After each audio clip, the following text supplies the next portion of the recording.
On February 25, 2022, Russian forces invaded Ukraine. As of March 31st, the war there is ongoing. Thunderbeat videographer Athena Navarro-Amaya sat down with ROTC teacher Stephen Vanderhoof, social studies teacher Mike Prikorsky, and junior Brianna Narek to hear their thoughts on the matter.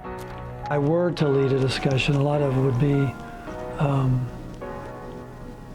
what are your thoughts, what are your opinions, and what's wrong with this picture? There's a lot wrong with this picture, and I think sometimes giving teenagers an opportunity to express those opinions, and any concerns they have is very important. And it's something I'm sure as this goes on, and I think it's going to go on. I don't think it's near the end. I think it's something that we're all going to have to start facing, for better or for worse. But yeah, I think it's not something that we've discussed a lot.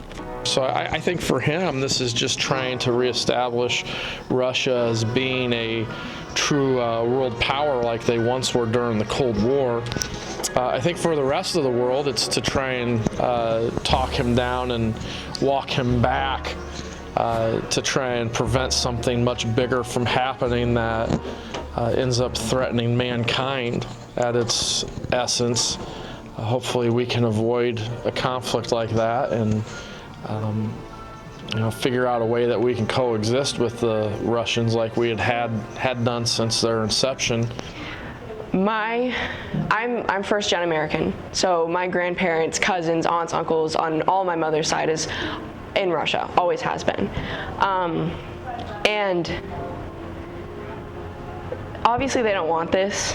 Not a single person there does.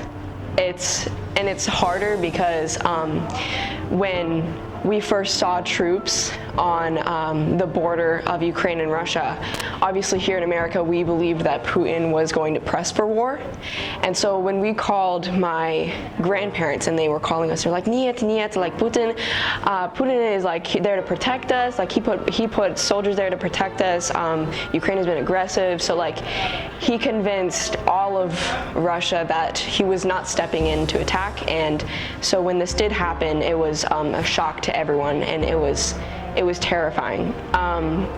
They're safe, thankfully, but no one wants this. Not a single person.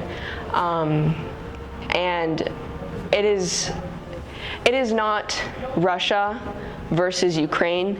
It is just Putin versus Ukraine.